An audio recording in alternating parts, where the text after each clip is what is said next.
দর্শক যারা কাশফুল ভালোবাসেন, কাশফুলের মূলত ছবি তুলতে আসেন। দর্শক, নীলফামারী সাইফোন সংলগ্ন যে স্থানটা রয়েছে, নালার ক্যানেল বলে আর কি, সেই ক্যানেলের ধারে মূলত এইরকম আপনারা দেখতে পাচ্ছেন। আর পিছনে অসংখ্য কাশফুলের গাছ রয়েছে। আমাদের নীলফামারীতে এত সুন্দর একটা জায়গা রয়েছে, সেটা কিন্তু আমরা পুরো রাস্তাটা যেটা দেখতে পাচ্ছেন, পুরো রাস্তাটাই কিন্তু কাশফুলের যে গাছগুলো রয়েছে সেগুলো কিন্তু রয়েছে। এটা হলো সেই ক্যানেলটা।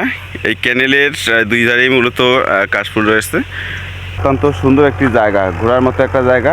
সেটা হলো যে নীলফামারী থেকে পাঁচমাথা হয়ে যেটা ক্যানেল আসছে, আছে সাইফোন সংলগ্ন যে রোডটা আসছে, সেই রোডেই মূলত আপনারা এটা দেখতে পাবেন। ফারুক, কেমন লাগলো আর কি এইখানে আসে?